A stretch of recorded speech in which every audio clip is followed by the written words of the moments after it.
why you should fade retail traders. Hi, it's Charlie giving you Saturday's video and I hope you're very well. So, um, I've got some figures here, I'll bring them up in a second, of what retail traders were doing yesterday on this mightily big plunge down that we had on the euro. The figures are on the euro, so I'll keep it onto that, but obviously the pound had a big day down yesterday. If we go to, excuse me, if we look at yesterday's big down day there as well. So, coming back to the euro, I've got some figures here. And so these figures are pretty much from yesterday, I believe. And so we can see that retail traders were net long yesterday. So as euros was coming down from the day before and then to yesterday, what are retail doing? They're going long. And so this gives us information on a number of different sources, from MyFXbook through to IG Markets, through to Saxo, FXCM's figures, and a few others in here as well, Oanda and the like. So we get an average there. So on average, they'd gone and they'd flipped because previously they'd been at these highs, they'd been short. Fun enough, because the market went up very fast during this period here, and they were net short from over here, and then gradually, they've finally then gone net long down here. So whatever the market is doing, retail traders end up doing the opposite. Now, we can look at let's have a look at this euro dollar right now. We can see, well, actually, they were going long yesterday, or getting quite considerably during the day, getting long. Well, you could make an argument and say, well, yes, Charlie, but the euros, as we can see, it's bouncing today, and maybe it's going to continue going up, and maybe it does, but that's not my point.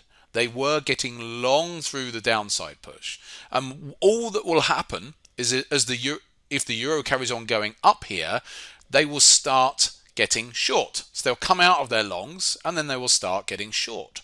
So please give me some information. Why do retail traders globally, so shorter term traders, we're not talking about investors here, all around the world, on average, and we're not talking about every single trader here, we're talking about an average. So why is it on average that if you get any sort of move in whatever market, so if we picked this move down here, so as soon as a move happens, like this move here, that retail traders on average will be getting net long during periods when markets are going down, and they'll be getting net short, when prices are going up. So they'll be shorting through this period here, like they were shorting through this. They were net short here. Now you could say, yes, Charlie, but the market did come over. Yeah, I know, but they were going net short down here when it started going up. So they were in pain.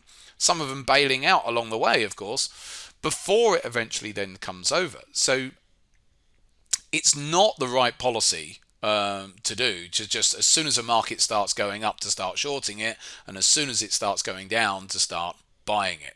So please give us some comments as to what the reasons why you think, because it's all psychological, why do retail traders do these things? So now I'll tell you one thing. Partly it's psychological, partly it will be technical as well. So you can actually give some technical reasons as to why, because there will be traders all around the world.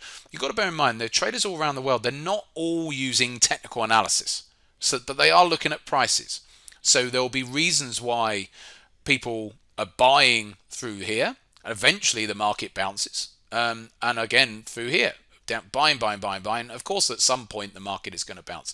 So why is it that when we look at these, when there are trends in place, why retail start doing the opposite of the trends? And yet, what do the hedge fund managers do during these periods? They're normally selling and they're going with it. So why do retail do the opposite? So there's technical reasons. There are technical reasons for that, and there might be, and you can give some reasons why technically, what they might be using technically, but also from a psychological perspective as well. What are they thinking as well? So even if they're not using technical stuff, what is their rationale? Try and put yourself into their shoes as to why they think at that point, right, I'm going to have to buy this market. It's coming down. I want to buy this market. Why are they thinking that way? Anyway, some food for thought for the weekend. Hope you have a nice weekend. I'll see you next week.